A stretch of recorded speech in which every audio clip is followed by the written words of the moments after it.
Selamat siang saudara, Anda sedang menyaksikan live update Tribun News bersama dengan saya Nila Irda.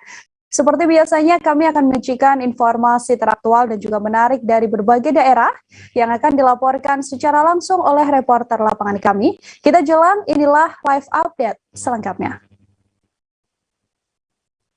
Awali dengan informasi yang pertama, saudara.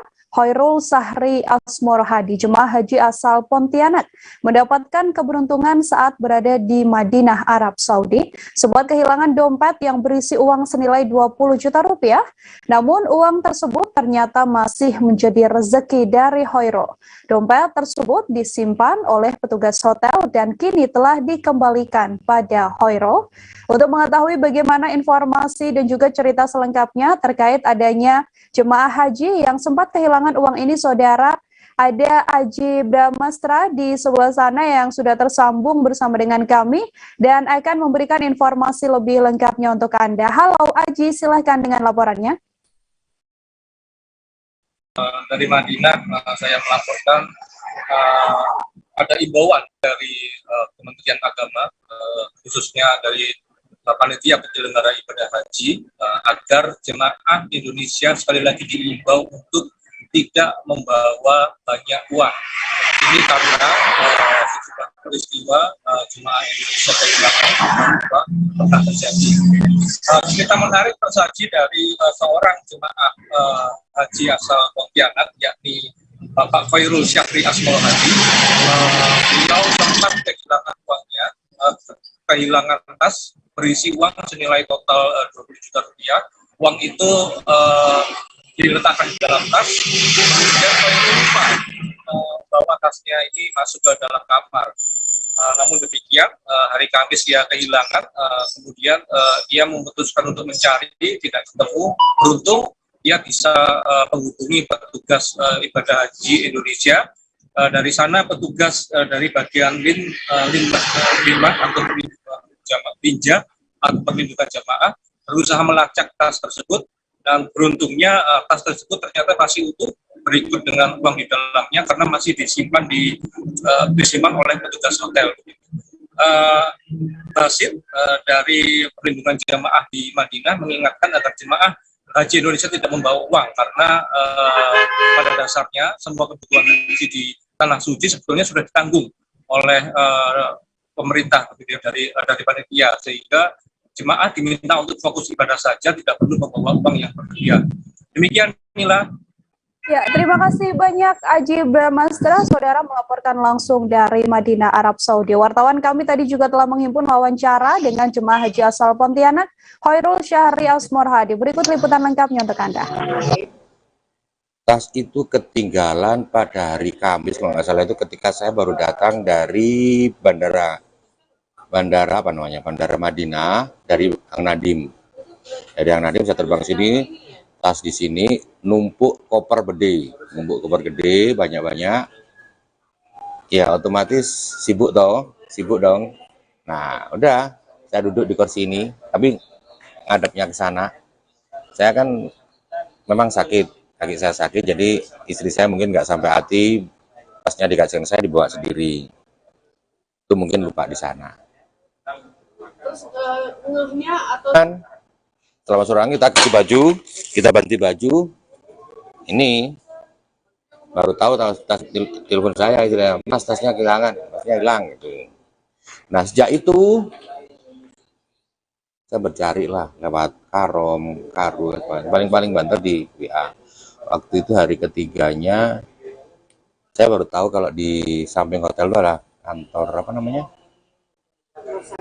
kantor sektor 1 di samping hotel. Saya baru tahu, baru saya laporan ke Pak Wahyu sama Pak Basit. Nah dari itu langsung cepat ditangani sama beliau ini, itu langsung temu.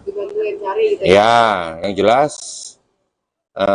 saya juga terima kasih saya ucapkan kepada Kepala Sektor 1, Bapak Ramlan, kemudian Bapak Nur Wahyu, terus anggota Linjam, terus Pak Basit, Linjam 1 Madinah. Itu yang saya terima kasih banget karena waktunya sangat cepat.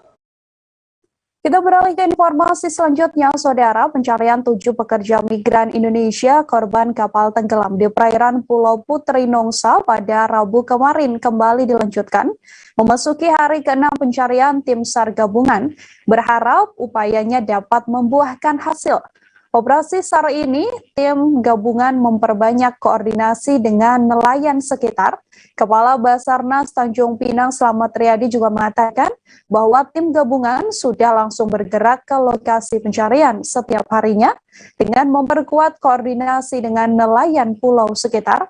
Untuk mengetahui bagaimana update terkini pencarian TKI korban kapal tenggelam ini, Saudara Beres Lumban Tobing, wartawan Tribun Batam tersambung bersama dengan saya dan akan memberikan informasi lebih lengkapnya untuk Anda. Halo, selamat siang Beres, bisa diinformasikan, sudahkah ada titik terang atau update kemajuan baik terkait pencarian TKI korban tenggelam ini? Silahkan dengan laporannya. Oke, baik. Selamat siang, rekan Nila, selamat siang, Tribuner. Perlu kami informasikan bahwa terjadi insiden hebat, begitu, ataupun peristiwa nasional, bahwa terjadi kecelakaan laut begitu yang mengangkut 30 pekerja migran asal Nusa Tenggara Barat, Lombok begitu. Nah, peristiwa ini terjadi pada Jumat malam sekira pukul 8 ataupun 20.00 WIB begitu. Nah, jadi saat itu 30 pekerja migran yang rencananya begitu akan diselundupkan ke Malaysia untuk menjadi TKI ilegal. Nah, saat itu 30 TKI ini berangkatkan pada malam hari dari salah satu pulau begitu di daerah Nongsa. Nah, mereka langsung dimasukkan ke dalam kapal untuk dikirim pada malam itu. Namun sekitar 20 menit pelayaran naas begitu, kapal mereka ataupun mesinnya mati di pertengahan laut hingga kapalnya diterjang gelombang. Akhirnya kapal tersebut tenggelam. Muatan kapal tersebut sebenarnya sudah tidak layak begitu, yang seharusnya 15 penumpang namun diisi 30 penumpang.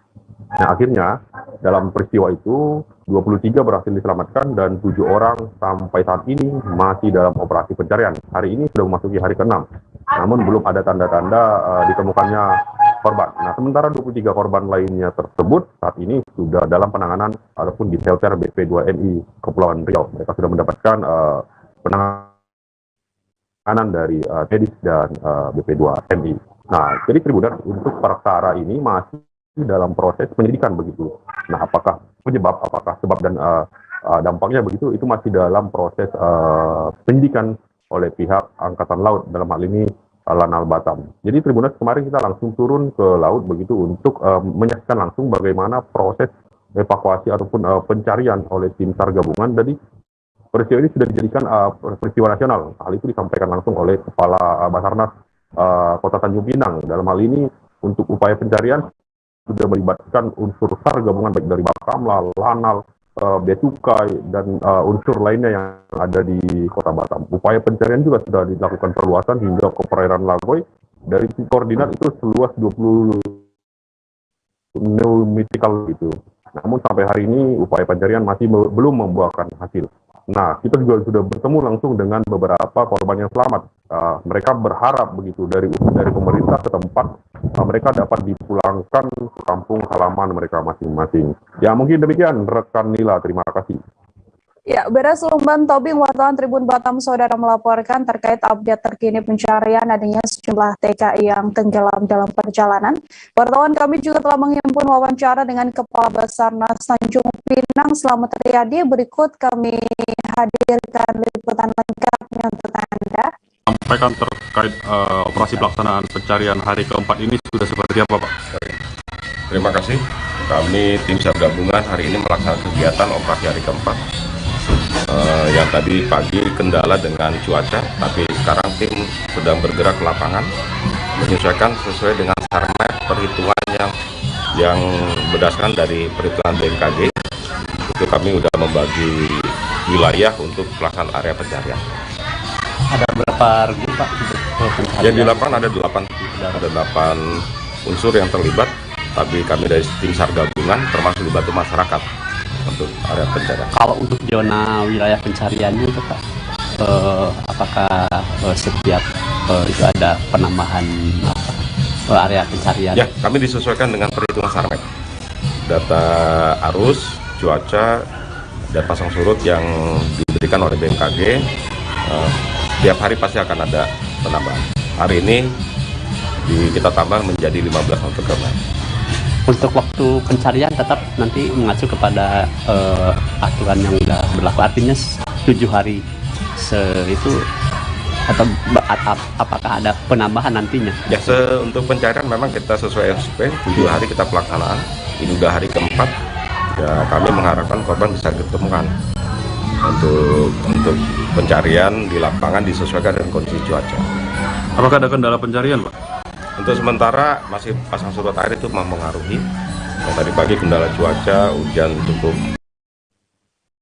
Kasus pencurian terjadi di Kota Maumere, tepatnya di depan toko rejeki Jalan Sultan Hasanuddin, Kelurahan Kota Baru, Saudara, pada Selasa 21 Juni kemarin. Korban bersama anaknya sedang berbelanja keperluan di toko rejeki. Pada saat korban masuk ke dalam toko, korban meletakkan barang bawaannya yang baru dibelanjakan dari toko lain di atas sepeda motor. Namun kala korban keluar dari toko, ia justru mendapati bahwa barang bawaannya tersebut telah hilang, dicuri oleh orang.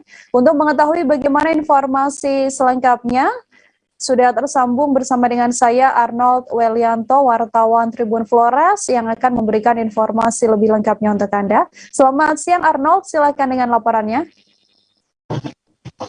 Ya, baik Nila dan juga Tribuners dimanapun berada, memang benar kemarin sore memang terjadi aksi pencurian ya, tepatnya di depan toko yang ada di jalan wilayah Kota Maumere, di mana seorang ibu yang hendak berbelanja di toko tersebut, namun ketika memasuk ke toko tersebut, beliau sempat meninggalkan barang belanjanya di atas motor. Namun ketika ibu itu masuk ke dalam toko tersebut bersama anaknya, tiba-tiba saja ada salah satu oknum datang ke lokasi itu dan membawa barang bawaan dari ibu itu. Dan dari hasil informasi yang kami himpun, barang yang dibelanjakan oleh ibu tersebut senilai 3 juta rupiah, di mana setelah dibawa oleh orang tersebut, akhirnya korban langsung melaporkan kejadian tersebut ke pihak kepolisian, dalam ini Polres Sikau, untuk ditangani lebih lanjut. Dan hingga saat ini aparat kepolisian dari Polres Sikau sementara mengumpulkan bukti-bukti, salah satunya rekaman CCTV dari toko tersebut. Demikian Nila. Ya, proses pencarian artinya masih dilakukan ya untuk menemukan siapa yang melakukan aksi pencurian, dilaporkan oleh wartawan Tribun Flores, Saudara Arnold Welianto. Kita beralih ke informasi selanjutnya. Seorang pria di Mamuju tewas seusai disambar petir di sebuah rumah di Jalan Pataludru, Mamuju, Sulawesi Barat pada Selasa 21 Juni. Korban yang belum diketahui namanya ini tewas seusai tersambar petir sekitar pukul 14 waktu Indonesia Tengah. Korban merupakan pekerja bangunan, sempat dilarikan ke Rumah Sakit Bayangkara Mamuju untuk menjalani penanganan medis. Namun tak berlangsung lama, pria tersebut dinyatakan meninggal dunia. Wartawan Tribun Sulbar Abdul Rahman sudah tersambung bersama dengan kami, Saudara, dan akan memberikan informasi lebih lengkapnya untuk Anda. Halo, selamat siang Abdul, silahkan dengan laporannya. Selamat siang Nila dan Tribuners dimanapun Anda berada. Jadi benar sekali bahwa salah seorang pemuda bernama Muhammad Akil ini tersambar petir pada Selasa kemarin pada saat sedang bekerja di sebuah rumah makan Padan di Jalan Patalunru, Kelurahan Binanga, Kecamatan Mamuju, Sulawesi Barat, di mana kronologis kejadian ini sekitar pada pukul 14.00 siang kemarin, setelah Muhammad Akil sedang bekerja bersama 4 orang rekannya atau 4 orang temannya di sebuah rumah yang sedang dia kerjakan. Namun pada saat itu juga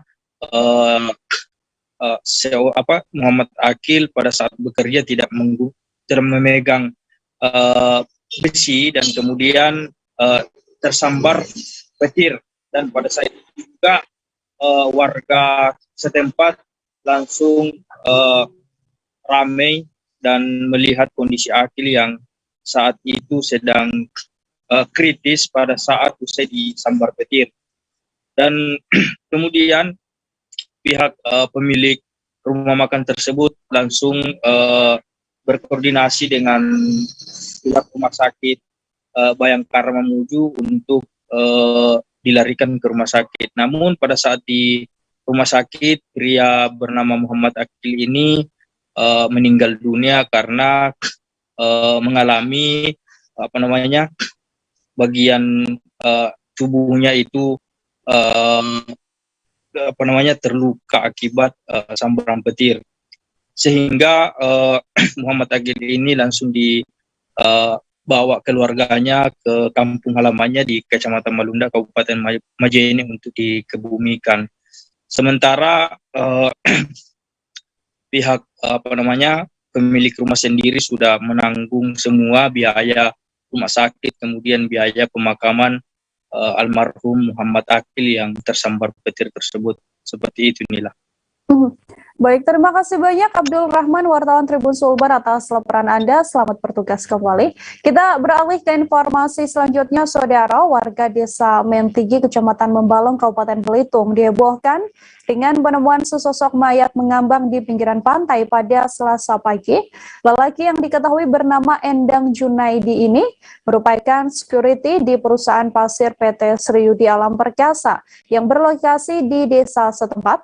Jenazah Endang juga sudah dievakuasi jajaran Polsek Membalong dan juga tim Inavi Satreskrim Polres Belitung ke kamar jenazah RSUD Marsidi Judono. Saat ini kepolisian masih menunggu proses pemeriksaan terhadap jenazah dari pihak dokter. Untuk mengetahui bagaimana informasi selengkapnya, ada Dede Suhendar, wartawan Pos Belitung, tersambung bersama dengan kami dan akan memberikan informasi lebih lengkapnya untuk Anda. Halo Dede, bisa diinformasikan sudahkah ada informasi terkait apa penyebab meninggalnya korban? Silakan dengan laporannya. Ya, baik Nila dan Tribuners, bisa kami sampaikan untuk kejadian security dari PT Sriyudi Alam Perkasa yang dikabarkan tenggelam pada hari Selasa 21 Juni 2022 kemarin. Diduga kuat memang korban itu tenggelam dari atas takbot yang kemudian hanyut sampai ke pinggiran pantai Desa Mentigi, Kecamatan Membalong, Kabupaten Belitung. Berdasarkan keterangan dari Kasippenmas di Humas Polres Belitung, Ibda Belipinam menjelaskan kronologis kejadian berawal pada saat kapten dari takbot Nusa Mas yang pada saat itu sedang parkir di dermaga PT SAP tempat korban bekerja melihat sesosok mayat sedang mengapung di sekitar perairan laut dermaga tersebut. Namun karena takbot hendak berangkat menuju Jakarta, kapten dari takbot Nusa Mas mengabarkan informasi tersebut kepada kapten takbot Garuda Mas yang kebetulan sedang akan sandar di dermaga tersebut.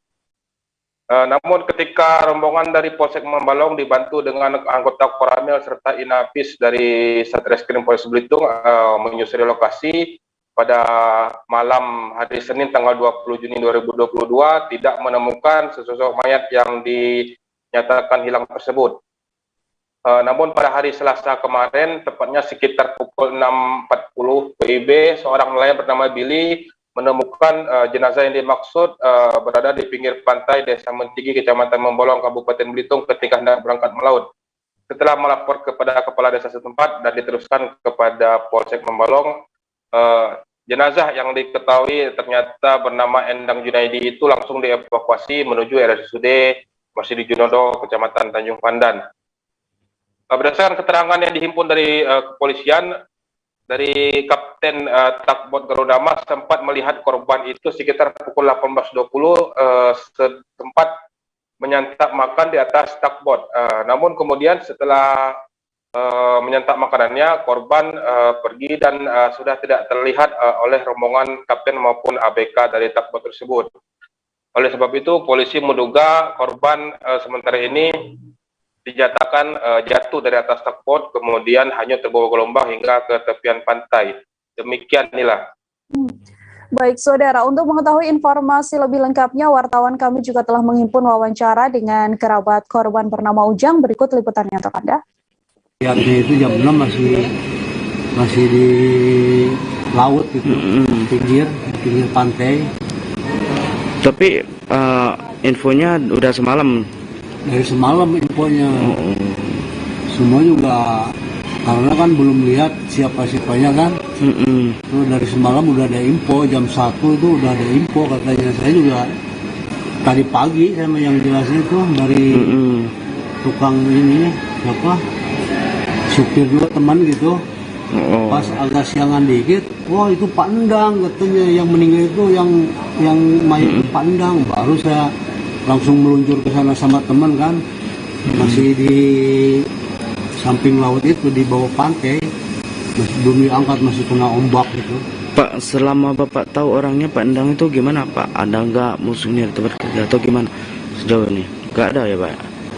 Kalau sampai nggak ada kayaknya tuh. Saya kan kalau siang kan saya kerja kan, ya malam kerjanya, jadi jarang ketemu. Ya ketemu paling sore aja. Nggak pernah cerita gitu gini, nggak pernah. Cuma sekali-sekali ada datang tamu gitu yang di situ, tapi ya temennya aja yang bisa ngopi gitu kan. Berarti beliau itu punya riwayat sakit nggak? Punya riwayat sakitnya itu darah tinggi. Cuma darah tinggi itu. Darah tinggi. Puskes itu kan. Oh, kalau check up tuh sering Pak? Sering.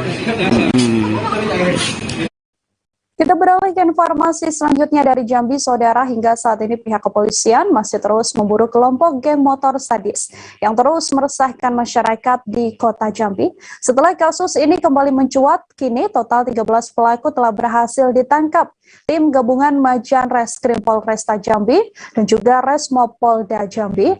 Dalam rilis terakhir, Polresta menghadirkan 9 pelaku setelah sebelumnya menangkap 4 pelaku yang terlibat aksi penyerangan di sejumlah lokasi. Diketahui pula bahwa pelaku ini memiliki peran berbeda-beda saat beraksi.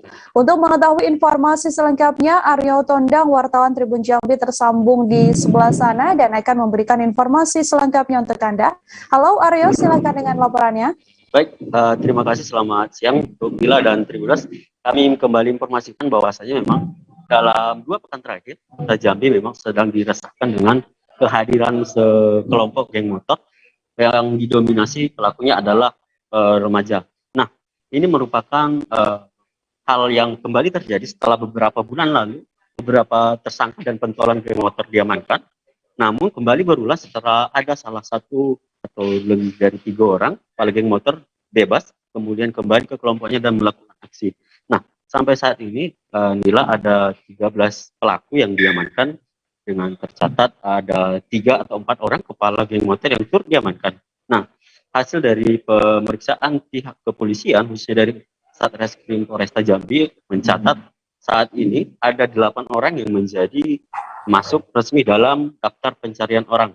Nah, ini sampai saat ini mereka masih melakukan patroli rutin untuk menangkap para pelaku. Nah, kemudian pada rilis yang dilakukan pada kemarin, tepat pada kemarin, Nila ada Kasat Reskrim Polresta Jambi, Kompol Brigjen Baru Macan mengungkapkan sejauh saat ini ada sekira 5 kelompok, artinya ada 5 kelompok geng motor yang berbeda-beda di kota Jambi saat ini, dan terus dilakukan pendalaman. Nah, ini merupakan tindak lanjut atas banyaknya korban yang diserang oleh para pelaku ini. Setidaknya yang tercatat ada lebih dari 3 atau 4 tempat kejadian perkara dengan korban mengalami rata-rata luka bacok di tangan hingga paha. Dan pelaku ini menyasar atau mencari target itu adalah orang-orang yang berkeliaran di atas jam 12 malam, dan itu adalah pelaku mencari korban yang seumuran, sehingga ketika mereka berkeliaran kemudian melihat ada masyarakat yang kira-kira seumuran mereka akan langsung menyerang secara membabi buta, kemudian meninggalkan korban dengan kondisi terluka. Mereka hanya melakukan ini dengan motif untuk mencari jati diri, karena memang pada saat melakukan serangan atau melukai korban, para pelaku ini tidak kemudian mengambil barang berharga dari korban. Sehingga memang motif yang sampai saat ini diungkap oleh pihak kepolisian adalah untuk mencari jati diri, kemudian untuk sebagai rasa tenar di kelompoknya masing-masing. Kita akan terus update lagi informasi terkait ini, Nila. Sampai saat ini baru itu yang bisa kita sampaikan. Kembali ke studio. Ya, terima kasih banyak Aryo Tondang, wartawan Tribun Jambi atas informasi Anda. Wartawan kami tadi, saudara, juga menghimpun wawancara dengan Kasat Reskrim Polresta Jambi Kompol Afrito Marbaromacan. Berikut liputan lengkapnya untuk Anda. Pak, ada mau disampaikan nggak ke masyarakat Kota Jambi? Kota Jambi, bagi kawan yang masih kayak geng motor, berhentilah kawan, agak jadi kayak kami semua terbuang. Jadi Pesan ini ke suara kau. jadi lebih baik jadi aku anak rumahan aja kawan, gak usah jadi geng motor malam. Kaget terbuang kayak kami semua. Tahu dah orang tua kamu itu menangis dengan kondisi kamu saat ini. Sedih tak kamu dengan orang tua kamu tuh? Sedih, Pak. Kaget terkenyang. Orang tua tuh apa hal seperti itu. Oke, ya. Saudara, nelayan bernama Usman dikabarkan hilang dan tenggelam di aliran Sungai Jeneberang pada Selasa 21 Juni. Insiden ini sempat menggegerkan warga setempat. Puluhan tim SAR gabungan juga dikerahkan untuk mencari korban. Tim gabungan yang terlibat dari petugas BPBD Damkar Goa dan Potensi SAR Makassar dikerahkan. Mereka menyisir tepi hingga ke tengah sungai menggunakan perahu karet.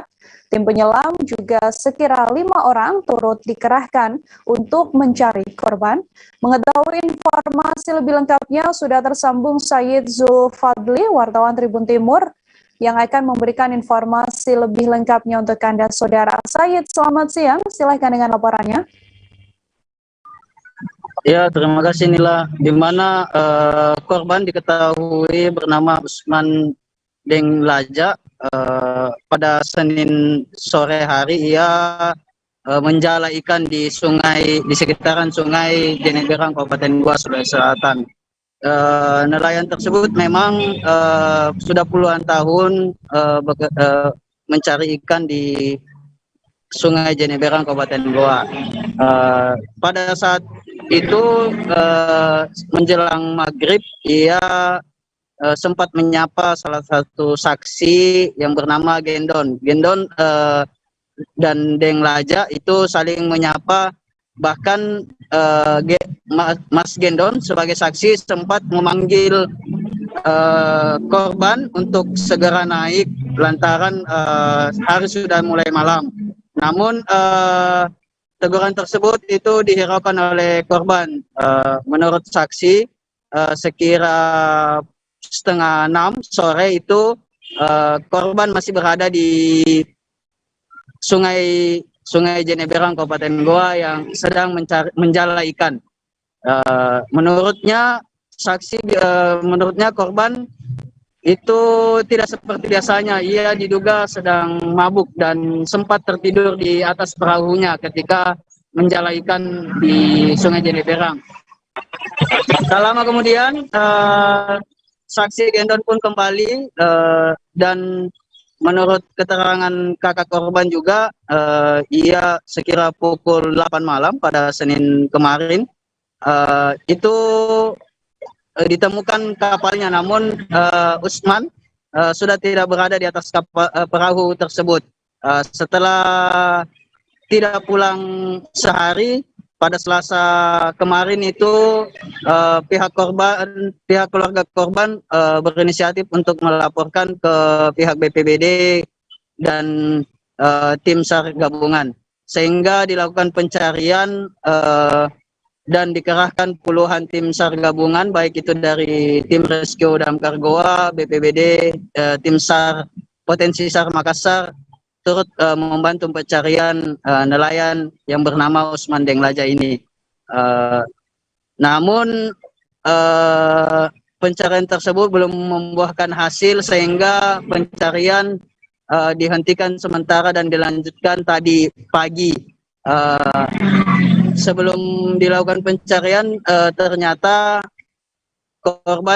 jasad korban sudah ditemukan oleh salah satu nelayan yang sedang hendak mencari ikan di Sungai Jeneberang, Kabupaten Goa. jasad tersebut pun dievakuasi ke rumah duka dan isak tangis di rumah duka itu sangat para keluarga korban juga tidak menyangka bahwa Deng Laja ditemukan meninggal dunia. Begitu.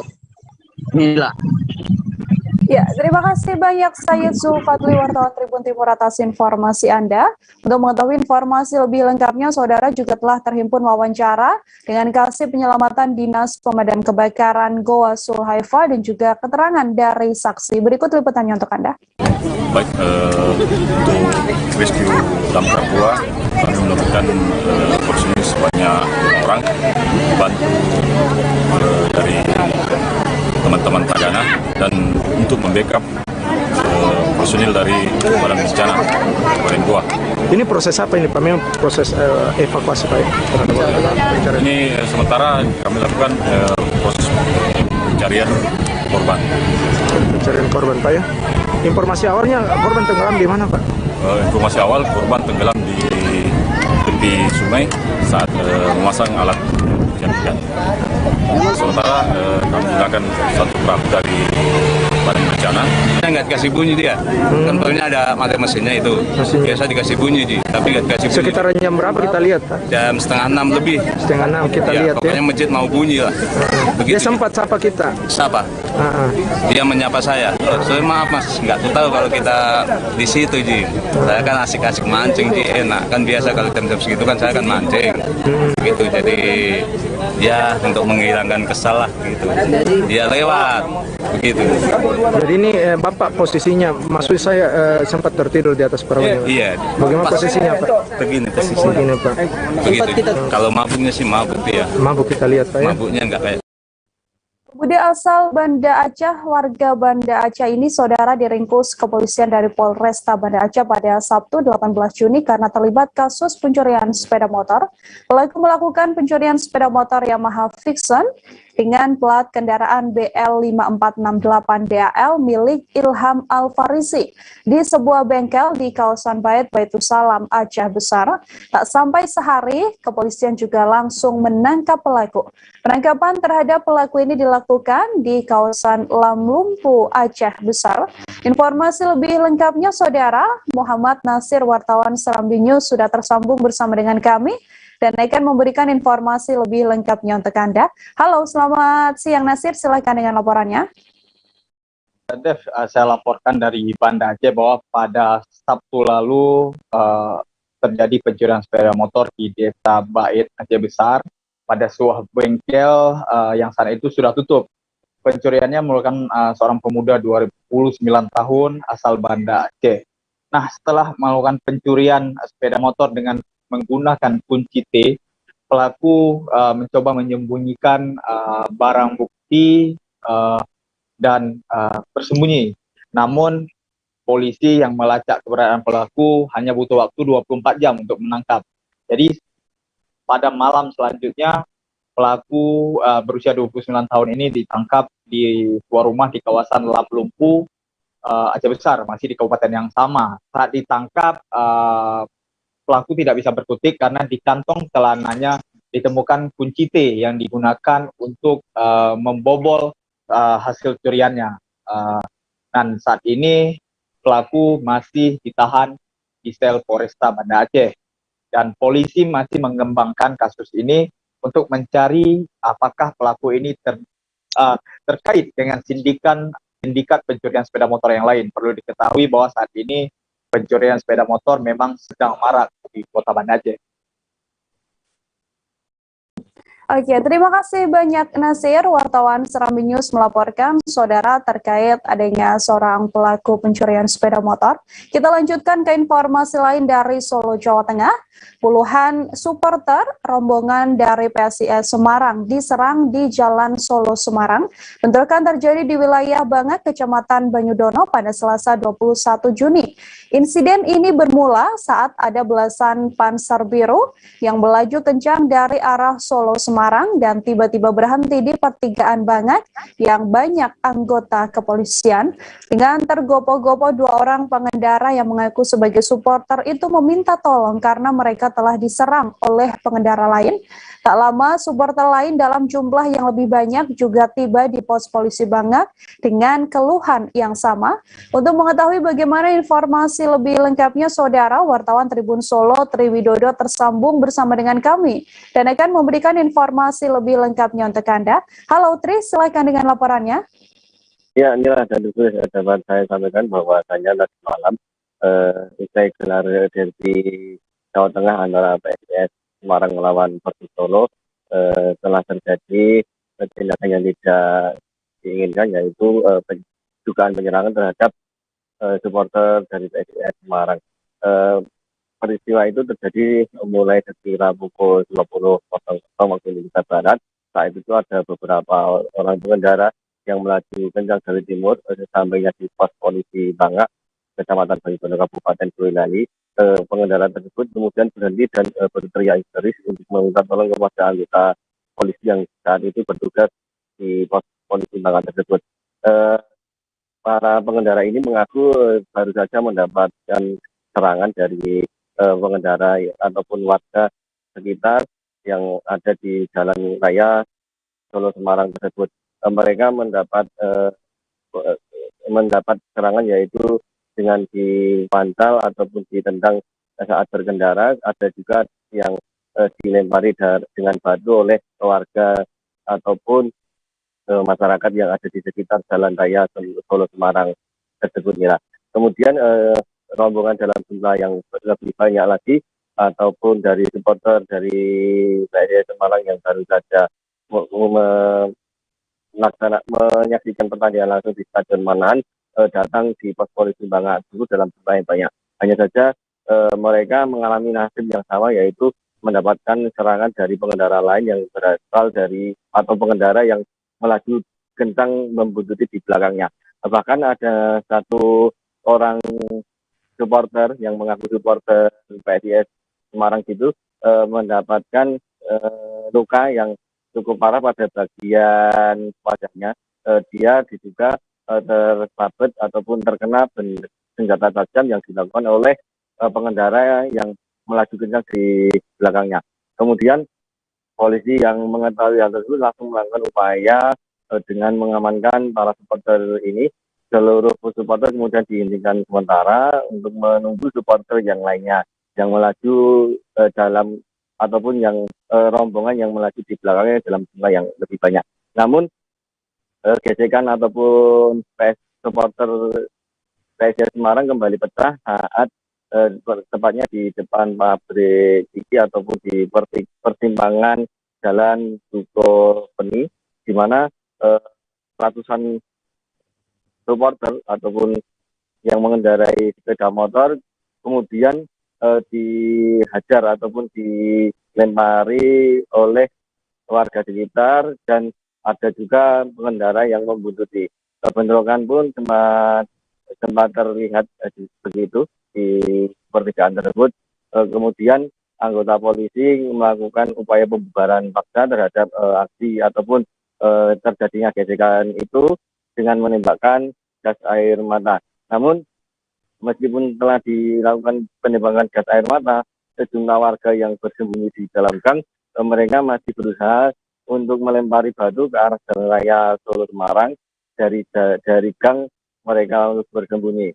Beruntung insiden ini tidak menimbulkan korban jiwa, hanya saja ada sejumlah supporter yang mengalami luka-luka, ada yang mengalami luka robekan pada bagian wajah, ada juga yang mengalami luka bocor pada bagian kepala belakang.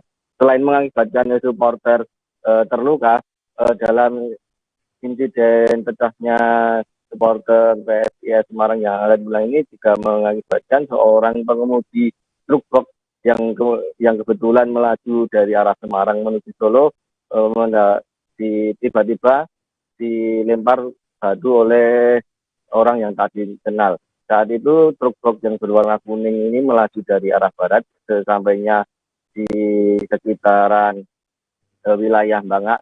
Kemudian truk dilempar oleh orang yang mengakibatkan kaca bagian kanan truk tersebut pecah yang kemudian mengenai bagian kepala bagian belakang. Akibatnya sopir yang bernama Yono yang merupakan warga Bogor ini mengalami luka pada bagian kepala belakang.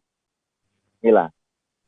Ya, terima kasih banyak atas laporannya Tri Widodo, wartawan Tribun Solo melaporkan saudara terkait insiden rombongan supporter PSIS Semarang yang diserang. Kita beralih ke informasi selanjutnya, kabar duka menyelimuti seluruh pegawai di lingkungan pemerintah Kota Pangkal Pinang, Kepulauan Bangka Belitung. Kepala Inspektorat Kota Pangkal Pinang, Suhaimi menghembuskan nafas di Rumah Sakit Kalbu Intan Medika Pangkal Pinang pada Selasa 21 Juni sekira pukul 13.30 waktu Indonesia Barat. Kabar tersebut juga dibenarkan langsung di Kota Pangkal Pinang Maulan Aklil yang menemani almarhum saat di rumah sakit. Untuk mengetahui informasi lebih lengkapnya, saudara, wartawan Bangka Pos Cepi Marlianto tersambung bersama dengan kami dan akan memberikan informasi selengkapnya untuk Anda. Halo Cepi, silahkan dengan laporannya.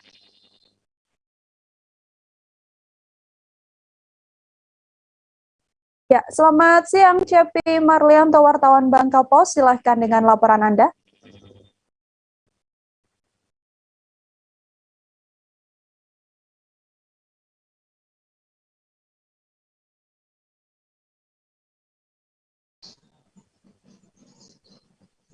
Ya, Cepi, silahkan dengan laporannya.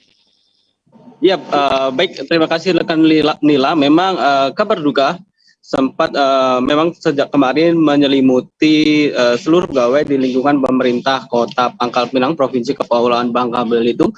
Bagaimana tidak, memang Kepala Inspektorat Kota Pangkal Pinang, Suhaimi, menghembuskan napas terakhirnya di Rumah Sakit Kalbu Intan Medika pada Selasa siang kemarin sekitar pukul 13.30 waktu Indonesia bagian Barat.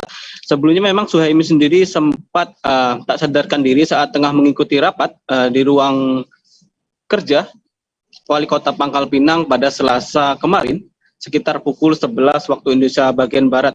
Saat itu memang Suhaimi sendiri terlihat sehat, bahkan ia sempat menyapa sejumlah awak media yang hendak meliput kegiatan tersebut di lantai 2 kantor Wali Kota Pangkal Pinang. Namun setelah rapat berjalan sekitar 5-15 menit, Suhaimi dikabarkan tak sadarkan diri. Kemudian Suhaimi sendiri langsung dibawa ke rumah sakit terdekat. Namun setelah menjalani perawatan intensif setelah sekitar 2 jam, akhirnya Suhaimi dinyatakan meninggal dunia karena serangan jantung. Wali Kota Pangkal Pinang, Maulan Akil, mengaku mengetahui betul bagaimana kronologi pegawainya tersebut tak sadarkan diri, di mana sendiri Maulan sapaan akrabnya mengatakan saat itu dirinya bersama sekretaris daerah dan sejumlah beberapa kepala OPD ataupun organisasi perangkat daerah memang sedang menggelar rapat. Saat rapat berlangsung memang almarhum sendiri sempat mengeluhkan perutnya yang sakit, dan saat itu juga ia langsung menghentikan rapat. Namun tak berselang lama almarhum langsung mengerang dan sempat tak sadarkan diri, dan hal itu tentunya membuat dirinya shock. Oleh karena itu, menurut Maulan sendiri, almarhum sendiri merupakan sosok pejabat yang memiliki integritas tinggi dan dalam menjalankan tugas dan tanggung jawabnya. Seperti yang diketahui, Temi sendiri merupakan sosok yang humoris, di mana setiap rapat sendiri almarhumah merupakan orang yang sering membuat ramai setiap acara. Oleh karena itu, pemerintah Kota Pangkal sendiri memang merasakan kehilangan akan sosok tersebut. Di mana selain itu, Wali Kota Pangkal Pinang, Maulan Akil, mengatakan rencananya setelah rapat tersebut memang pihaknya berencana untuk menggelar makan bersama di ruang kerjanya tersebut. Namun hal itu hanya tinggal cerita, di mana seperti yang diketahui Suhaimi ataupun salah satu dari peserta rapat sempat tak sadarkan diri hingga akhirnya dinyatakan meninggal dunia. Oleh karena itu, berkaca dari kejadian tersebut, pemerintah Kota Pangkal Pinang rencananya juga akan melakukan medical check up ataupun cek kesehatan bagi seluruh pegawai di lingkungan pemerintah Kota Pangkal Pinang, di mana rencananya pada Jumat besok atau tepatnya pada tanggal 24 Juni 2022 seluruh pegawai di lingkungan pemerintah Kota Pangkal Pinang rencananya akan dilakukan cek kesehatannya. Seperti diketahui, cek kesehatan tersebut nantinya diprioritaskan kepada aparatur sipil negara yang sudah memiliki usia yang menginjak kepala 4. Hal itu sebagai bentuk dukungan dan kepedulian kesehatan bagi para ASN di Kota Pangkal Pinang. Hal itu juga sebagai upaya mewujudkan sumber daya manusia di pemerintah daerah untuk berkualitas. Sementara itu berdasarkan keterangan dari Kepala Dinas Kesehatan Kota Pangkal Pinang, Dr. Mas Agus Hakim mengatakan sebagai penanggung jawab dari pengobatan almarhum sendiri, seperti diketahui memang berdasarkan keterangan dari medis, almarhum sendiri telah menderita penyakit jantung sejak beberapa tahun terakhir. Selain itu juga almarhum juga memiliki penyakit penyerta seperti diabetes, mellitus, dan beberapa penyakit lainnya. Dalam upaya penyelamatan tersebut juga Dinas Kesehatan Kota Pangkal Pinang juga sempat mengerahkan sebanyak 5 dokter spesialis, mulai dari 1 dokter bedah, kemudian 2 dokter anestesi, dan 2 dokter spesialis penyakit dalam dari 2 rumah sakit yang ada di Kota Pangkal Pinang. Begitu rekan Nila. Baik, terima kasih banyak atas informasinya Cepi Marlianto, wartawan Bangka Pos melaporkan. Saudara, terhimpun pula wawancara dengan Wali Kota Pangkal Pinang, Maulan Aklil. Berikut liputannya untuk Anda.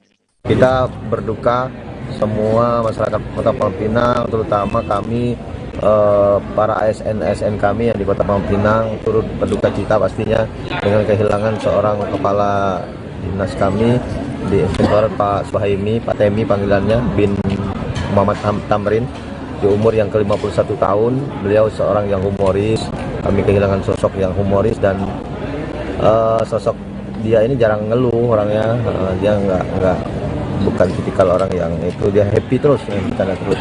Tapi kami yakin, berdoa sama Allah, semoga diterima di sisinya, dilapangkan kuburnya, dimaafkan segala dosa-dosanya. Sekali lagi kepada keluarga yang ditinggalkan, agar sabar dalam menjalani ini, ujian ini semua, musibah ini.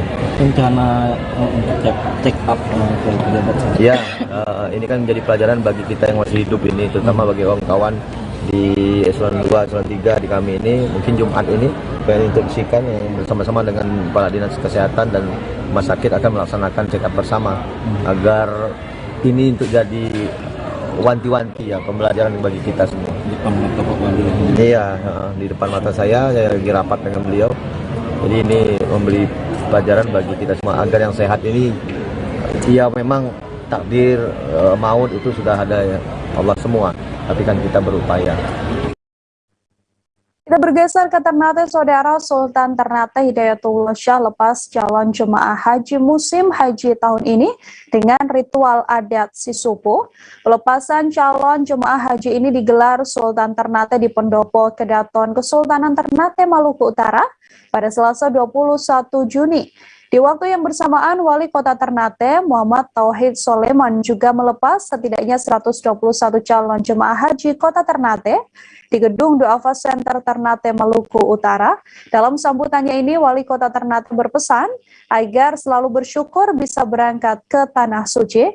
Informasi lebih lengkapnya, Saudara, Amri, wartawan Tribun Ternate sudah tersambung bersama dengan kami dan akan memberikan informasi lebih lengkapnya untuk Anda. Halo, Amri, silahkan dengan laporannya. Ya, terima kasih. Sultan Ternate Hidayatullah Syah bersama Wali Kota Ternate Tauhid Soleman melakukan pelepasan kepergian calon jemaah haji. Jadi awalnya itu para calon jemaah haji sekira pukul 06.00 mereka langsung diarahkan ke Kedaton Kesultanan, letaknya di Pendopo Kesultanan. Di situ dilakukan pelepasan oleh Sultan Ternate Hidayatullah Syah, dan di Pendopo pada pukul sekira 07.30 ada beberapa hal penting yang disampaikan oleh Yang Mulia Sultan Hidayatullah Syah terkait dengan selain nasihat yang disampaikan oleh beliau, Sultan. Setelah itu dilakukan pelepasan. Ada hal penting juga yang sempat Yang Mulia Sultan Hidayatullah Shah juga memberikan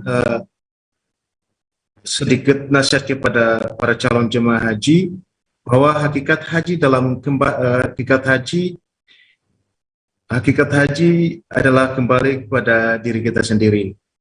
Ya, selain itu, Kepala Kantor Kementerian Agama Kota Ternate, Amir Tomagola, menambahkan bahwa dalam suasana pagi di bawah kaki Gunung Gamalama ini, di rumah besar adat Seatoran, ini para calon jemaah haji hadir dan keluar untuk menunaikan sebuah perjalanan suci. Ya, dilanjutkan kepada calon peserta haji yang berjumlah di Kota Ternate sebanyak 121 orang ini. Setelah dilakukan pelepasan dan ritual sesepuh, mereka langsung diarahkan oleh petugas dari Kementerian Agama Kota Ternate untuk langsung ke gedung Duafa Center Ternate. Ya, setelah mereka tiba di gedung Duafa Center Ternate, di situ juga dilakukan pelepasan oleh Wali Kota Ternate M. Tauhid Soleman, dan sempat memberikan sambutan. Wali Kota Ternate berpesan agar selalu bersyukur bisa berangkat ke Tanah Suci, tahun ini sejak tahun 2020 hingga 2022 tidak ada pelaksanaan ibadah haji dari Indonesia karena pandemi COVID-19. Selain itu, ditambahkan Kepala Kantor Kementerian Agama Kota Ternate, Amri Tomagola, menyatakan calon jemaah haji asal Ternate ini akan diberangkatkan menuju asrama Haji Makassar, Sulawesi Selatan sebelum bertolak ke Tanah Suci. Ya, sembari Wali Kota juga sempat menambahkan hal penting di sini, berpesan kepada jamaah haji, jaga kekompakan, kebersamaan, dan saling menolong kepada sesama regu, rombongan, dan kalter, bahkan sesama jamaah haji, dan menghadapkan akhlak, karena jamaah haji Indonesia terkenal di dunia sebagai jamaah haji yang sangat taat. Ya, selain itu, pelepasan dilakukan dengan simbolis pemberian bendera merah putih oleh Wali Kota Ternate M. Tauhid Soleman kepada calon jemaah haji, serta didampingi Kepala Kantor Kementerian Agama Kota Ternate, Amri Tomagola. Sekian, Nila. Ya, terima kasih banyak Amri. Wartawan Tribun Ternate melaporkan, saudara, terkait keberangkatan calon jemaah haji dari Ternate. Kita beralih ke informasi lain. Aktivis pengurus cabang Pergerakan Mahasiswa Islam Indonesia Tuban memberikan kartu merah pada Bupati Tuban Aditya Halindra Farizi. Puluhan mahasiswa mengangkat kartu merah sebagai bentuk kekecewaan karena 2 kali menggelar aksi unjuk rasa, namun tidak ditemui orang nomor 1 di Tuban tersebut. Mahasiswa juga menggelar tahlil di depan kantor Pemkab Tuban. Mereka membawa karangan bunga dan keranda sebagai bentuk simbol hilangnya nurani Bupati dan juga Wakil Bupati Tuban. Untuk mengetahui informasi lebih lengkapnya, saudara, ada Sudarsono, wartawan Tribun Jatim, tersambung bersama dengan kami dan akan memberikan informasi selengkapnya untuk Anda. Selamat siang, Sudarsono, silahkan dengan laporannya. Halo, selamat siang, Mila. Halo. Ya, silakan, Sudarsono, wartawan Tribun Jatim, dengan laporannya. Aktivis PCPMI Tuban melakukan aksi unjuk rasa yang kedua pada peringatan 1 tahun kepemimpinan Bupati Tuban Aditya Halindra Farizi dan Wakil Bupati Riyadi. Pada peringatan 1 tahun ini, aktivis PCPMI Tuban memberi kartu merah kepada Bupati Tuban karena pada saat 2 kali aksi mereka tidak ditemui. Tentu ini sangat membuat kecewa para aktivis karena untuk bertemu pimpinannya aja mereka sangat kesulitan. Pada aksi tersebut mahasiswa juga membawa karangan bunga, lalu keranda, dan ban bekas yang selanjutnya dibakar secara bersamaan sebagai bentuk protes atau luapan kekecewaan karena tidak ditemui oleh bupati. Bahkan sebelum aksi berlangsung, rombongan yang berjumlah sekitar 25 orang itu juga melakukan tahlil di depan kantor Pemkab. Mereka berusaha ditemui oleh perwakilan Pemkab, yaitu oleh Kasatpol PP, namun mereka tidak mau. Mereka hanya ingin bertemu Bupati secara langsung dan menyampaikan aspirasi selama kepemimpinan 1 tahun oleh Bupati. Ada beberapa catatan yang dibawa oleh aktivis PJPMI Tuban, ada 9, namun diantaranya itu menjamurnya toko modern yang ada di Kabupaten Tuban selama 1 tahun Bupati menjabat, terhitung sudah banyak yang berdiri, lalu industri yang semakin banyak namun tidak diimbangi dengan serapan tenaga kerja, skor pendidikan yang tidak menjadi prioritas bagi pendidikan SD dan juga SMP, juga demosi oleh Bupati terhadap PNS di lingkungan Pemkab Tuban. Begitu nih lah. Baik, terima kasih banyak Sudarsono, wartawan Tribun Jatim atas informasi Anda. Selamat bertugas kembali. Kita beralih ke informasi selanjutnya, Saudara. Seorang pria asal Bandar Lampung kini bisa mendapatkan penghasilan sampai 15 juta rupiah per bulan lewat aplikasi TikTok. Di usia mudanya, ia mendapatkan penghasilan yang besar seusai membuka endorse dan juga bekerja sama dengan beberapa brand.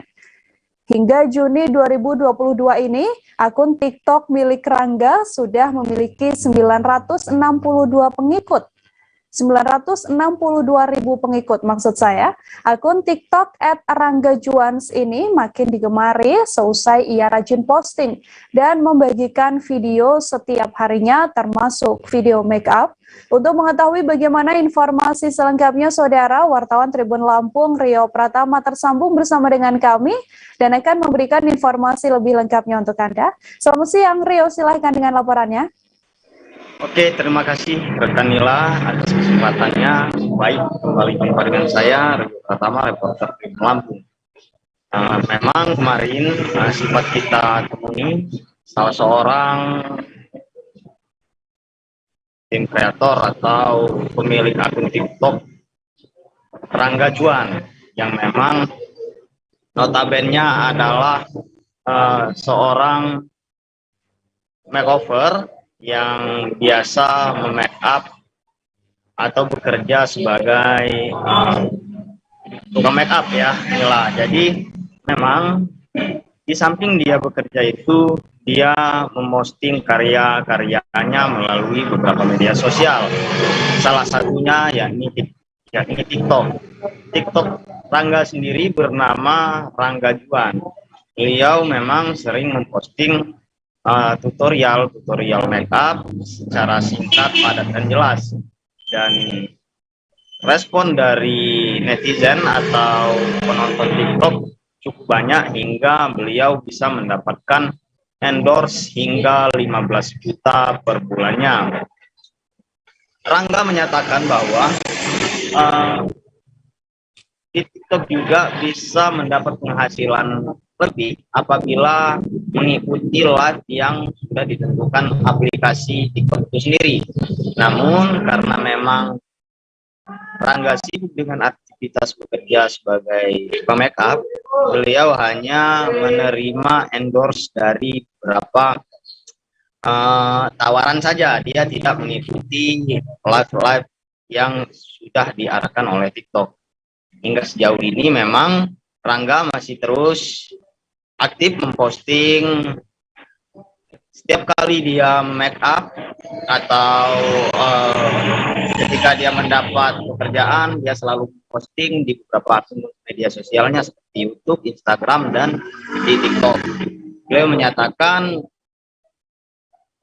hingga sejauh ini dia sudah memiliki tim kreator sendiri untuk memperindah postingan-postingan yang ada di TikTok yang bernama Rangga Juan itu.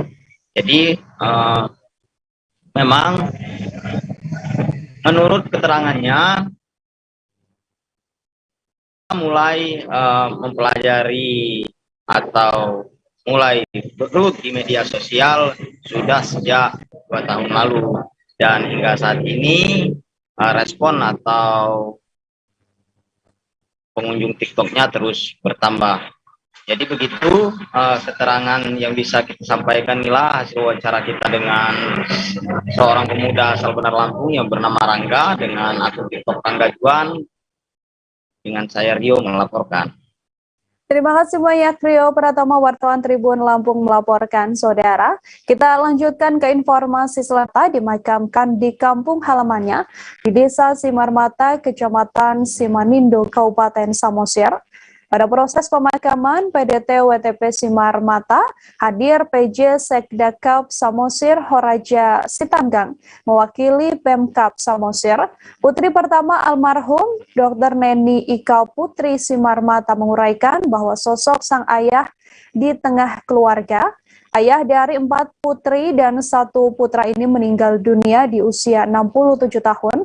Sebelum meninggal, Pendeta Simarmata memberikan pesan agar seluruh anaknya tidak lupa berdoa dan selalu kompak.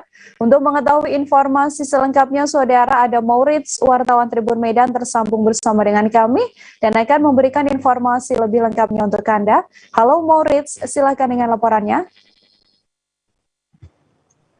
Ya, terima kasih rekan Lila. Kemarin di Samosir, tepatnya di kawasan Lubadorpi, Desa Simarmata, Kecamatan Simanindo, Kabupaten Samosir, kita ikuti acara pemakaman, mulai dari prosesi perarakan jenazah hingga ke gedung HKBP di Desa Simarmata tersebut, hingga ke pemakaman di Lubadorpi, 300 meter dari gereja tersebut. Nah, satu hal yang menarik dalam sejarah hidup Pendeta WTP Simarmata adalah dia dikenal sebagai orang yang tegas dan orang yang mampu menyampaikan aspirasi masyarakat, dan itu disampaikan oleh pihak Pemkap, sehingga mereka menyampaikan bahwa kematian atau meninggalnya Pendeta WTP Simarmata merupakan kehilangan putra terbaik Samosir. Dan selanjutnya juga Ika Putri Simarmata sebagai putri pertama atau anak pertama dari 5 bersaudara juga mengungkapkan bahwa pendeta tersebut merupakan sosok ayah, dan dan kita kenal bahwa Pendeta WTP Simarmata ini merupakan mantan Eporus atau yang disebut dengan Eporus Emeritus.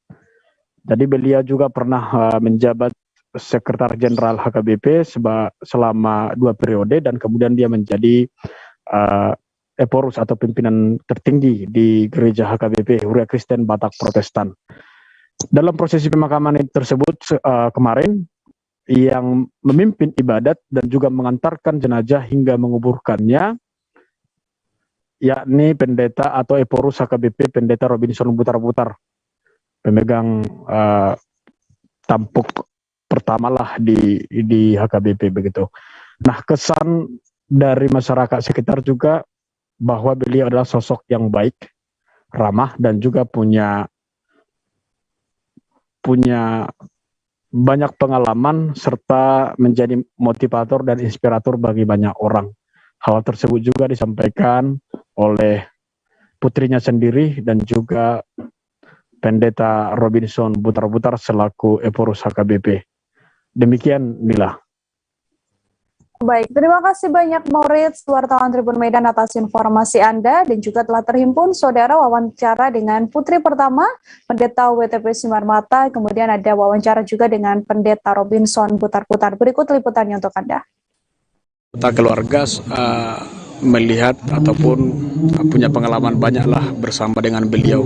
Sosok seperti apa beliau di mata keluarga, Kak? Bapak itu sosok motivator. di tengah keluarga. Inspirasinya juga banyak sekali ya.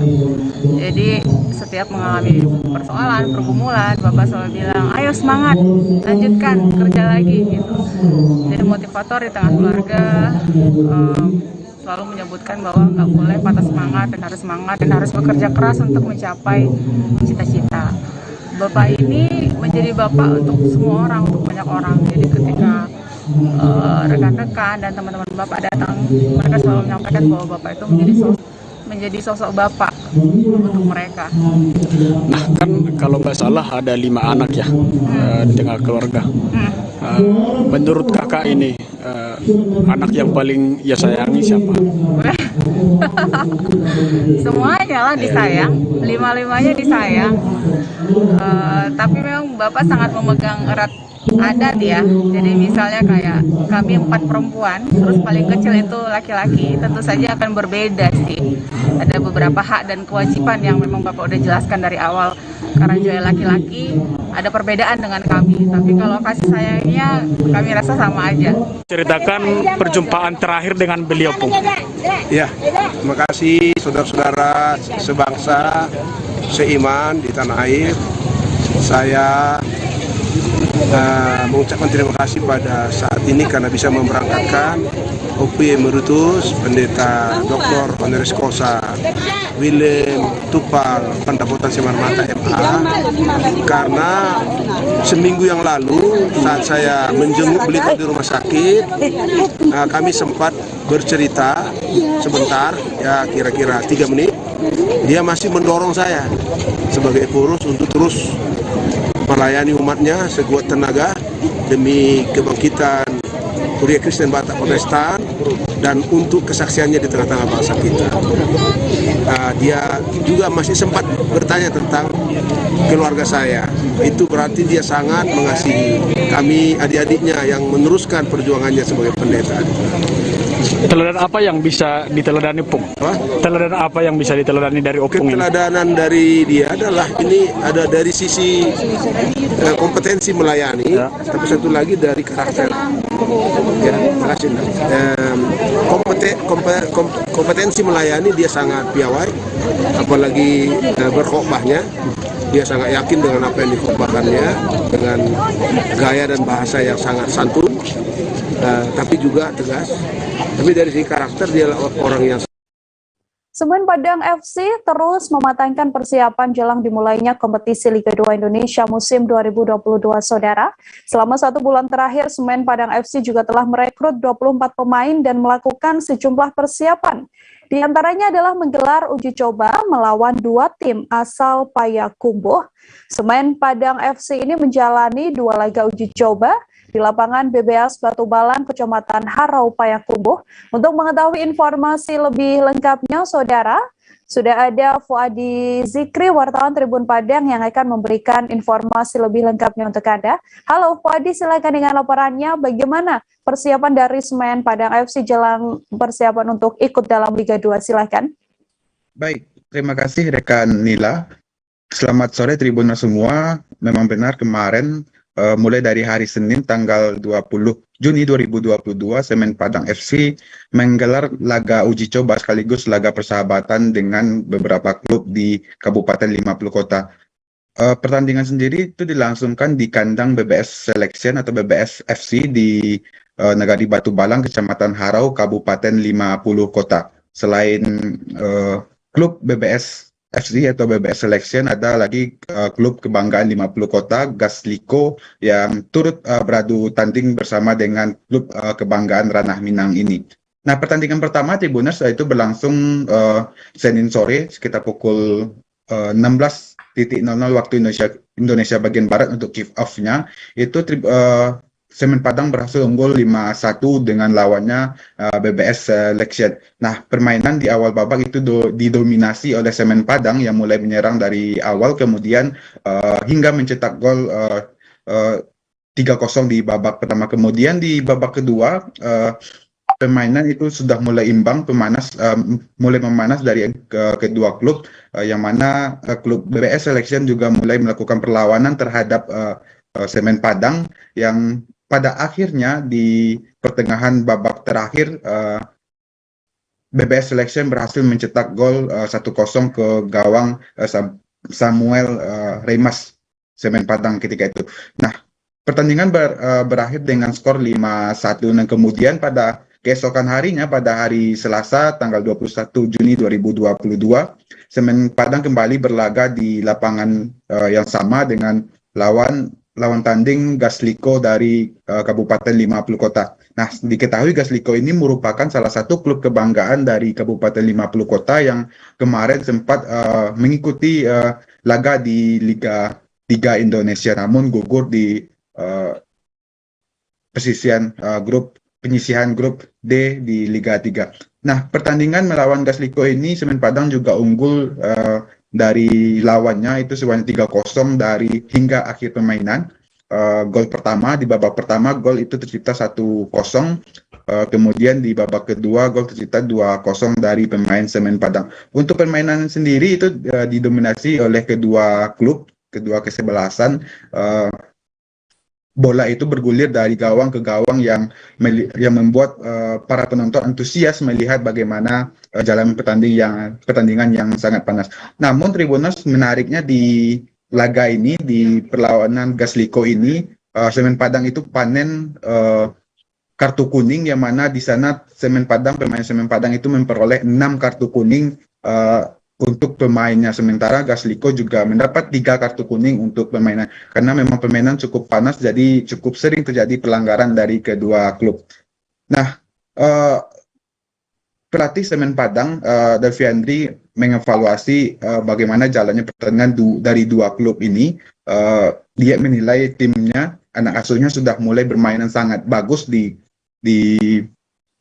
laga tandang ke Batu Balang ini dengan penampilan yang cukup menarik, yang mana permainan anak asuh strategi yang telah ia susun. Semua menurut Deviandri, semua gol-gol yang tercipta itu sudah sesuai dengan skema-skema yang telah dibentuk pihaknya sebelum laga dimulai. Nah, Deviandri juga mencatat sejumlah evaluasi dari kedua timnya. Yang pertama itu adalah komunikasi antar tim yang kurang berjalan bagus di dalam pertandingan, apalagi pada saat laga kedua itu melawan Gasliko. Nah, kedua, coachnya Semen Padang juga mengevaluasi kiper dari Semen Padang pada laga pertama yang menganggap enteng lawan sehingga kecolongan gol 1-0 di gawang yang ia jaga. Kemudian Tribuners, yang paling menarik dalam laga ini adalah ramainya penonton yang memadati stasiun, maksudnya lapangan bola Batu Balang, yang bisa dikatakan melingkar lapangan itu dipenuhi oleh penonton seluruhnya. Kemudian di dalam pertandingan yang paling menarik adalah masuknya sejumlah hewan ternak warga seperti ayam yang sempat mengganggu beberapa kali pertandingan, terutama ayam yang selalu stay di tengah lapangan.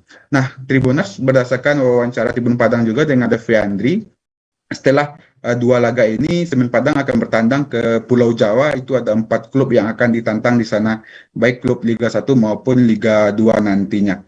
Nah, Deviandri yakin di Pulau Jawa ia akan menemukan lawan yang sepadan dan yang dapat melihat bagaimana permainan timnya menjelang laga Liga 2 mendatang. Demikian rekan Nila dapat disampaikan di Kota Payakumbuh. Kembali ke studio. Wadi Zikri, wartawan Tribun Padang melaporkan. Saudara, kita beralih ke informasi selanjutnya. Penerimaan siswa baru di SMP Negeri 2 Amurang telah dibuka. Pada hari pertama pendaftaran dibuka, sudah ada setidaknya 95 calon siswa yang melamar. Membeludaknya calon siswa baru di SMP Negeri 2 Amurang ini karena sekolah tersebut merupakan salah satu sekolah favorit di Minahasa Selatan. Informasi lebih lengkapnya, saudara, ada Ishak Mamonto, wartawan Tribun Manado yang sudah tersambung bersama dengan kami dan akan memberikan informasi lebih lengkapnya untuk Anda. Halo Ishak, silakan dengan laporannya.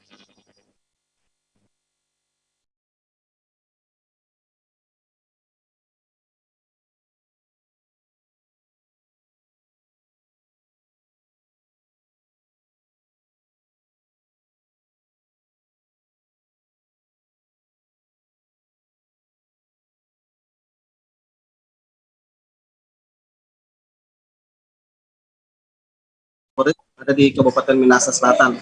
Dan hal ini juga terbukti pada saat membuka kegiatan penerimaan calon siswa baru di SMP Negeri 2 saat ini. Itu banyak sekali calon siswa-siswi yang datang melamar atau mendaftar di sana.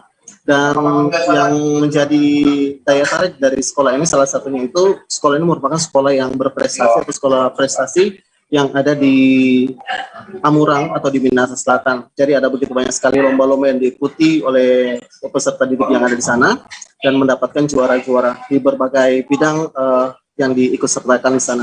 Dan selain itu juga bangunannya yang cukup luas serta fasilitas sekolah juga yang mumpuni, sehingga memang hal ini bagi sebagian besar orang tua murid calon siswa yang nantinya itu menjadi salah satu hal positif atau yang nilai plus sehingga mereka mau mendaftarkan anak-anak mereka di sana.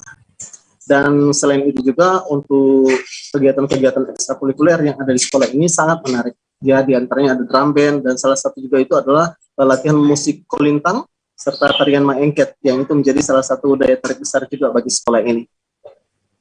Dan sampai informasi saat ini bahwa sudah ada sekitar 100 lebih jumlah siswa yang melamar di sekolah ini. Dan memang kalau misalkan di hari pertama saja pada saat dibuka pendaftaran itu sudah ada 95 calon peserta didik atau calon siswa yang mendaftar di sana. Demikian rekan Nila, kembali ke Anda. Oke, terima kasih banyak Ishak Mamonto, wartawan Tribun Manado melaporkan. Tadi wartawan kami juga menghimpun wawancara dengan Kepala Sekolah SMP Negeri 2 Amurang, Paula Munik, saudara. Berikut liputan lengkapnya untuk Anda. Terima kasih. Memang secara resmi untuk penerimaan siswa baru SMP Negeri 2 Amurang dibuka hari ini. Walaupun memang sudah dari hari Jumat, Kamis dan Jumat setelah pengumuman kelulusan SD tanggal 15, tanggal 16 dan 17 sudah ada beberapa calon peserta didik yang mendaftar. Kan tetapi memang untuk hari ini dari jam 7 tadi pagi saya juga kaget. Begitu banyak antusiasme orang tua dan siswa yang mendaftar di sekolah di SMP Negeri 2 Amurang, sehingga jumlahnya seperti yang disebutkan oleh ketua panitia tadi sekitar 90-an. Dan kalau melihat ini memang dari tahun lalu, penerimaan siswa baru tahun lalu sudah terjadi penambahan sampai kita menambah dua rombel yang tahun lalu. Kalau melihat perkembangan sampai hari ini sepertinya akan bertambah lagi. Dan memang untuk SMP Negeri 2 Amurang rasio ruangan dan jumlah guru. Seorang orang tua murid saudara mendatangi posko penerimaan peserta didik baru tingkat SMP pada Senin 20 Juni 2022. Ia mengadu jarak titik koordinat antar rumah dan juga sekolah yang terdapat di aplikasi pendaftaran PBDB SMP tidak sesuai. Dikatakannya anaknya memilih dua sekolah pada jalur zonasi PPDB SMP, yakni di SMP 31 Padang dan juga SMP 10 Padang. Namun diakuinya titik koordinat tersebut tidak sesuai dan membuat jarak rumah ke sekolah semakin jauh. Akibatnya orang tua tersebut khawatir peluang sang anak masuk SMP yang diinginkan semakin kecil. Informasi lebih lengkapnya saudara, sudah ada Rima Kurniati, wartawan Tribun Padang, yang akan memberikan informasi lebih lengkapnya untuk Anda. Halo Rima, silahkan dengan laporannya.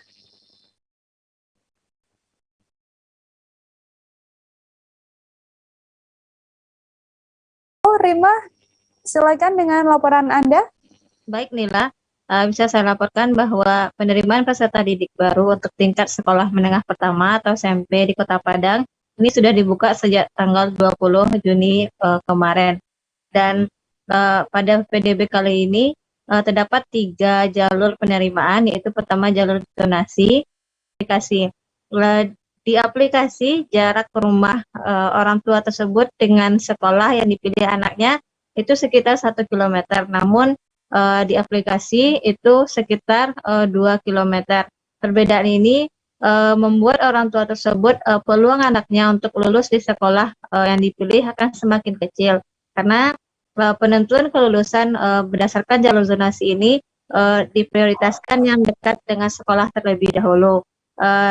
setelah mendatangi posko tersebut, orang tua tersebut mengatakan bahwa hal tersebut tidak bisa diubah lagi. Setelah saya konfirmasi ke Dinas Pendidikan Kota Padang, dan memang titik koordinat yang telah ada di aplikasi tersebut tidak bisa diubah, sebab saat penetapan titik koordinat tersebut, operator sekolah dan orang tua melakukannya bersama-sama, dan orang tua juga sudah membuat surat pernyataan yang ditandatangani dengan materai bahwa titik koordinat tersebut adalah benar. Selain itu, Dinas Pendidikan dan Kebudayaan juga mempunyai bukti berupa foto bahwa orang tua tersebut dan operator sekolah bersama-sama menentukan titik koordinat. Dan juga selain permasalahan titik koordinat, beberapa orang tua yang datang ke posko juga mengadukan mereka tidak bisa login pada sistem PPDB tersebut. Setelah saya konfirmasi ke Dinas Pendidikan, mereka mengatakan bahwa yang hanya bisa login pada pendaftaran tersebut apabila memenuhi syarat untuk jalur zonasi. Sebab sebagian ada yang tidak bisa masuk jalur zonasi, dan mereka harus masuk jalur afirmasi atau perpindahan orang. Tersambung bersama dengan kami dan akan memberikan informasi selengkapnya untuk Anda. Halo Leni, silakan dengan laporannya.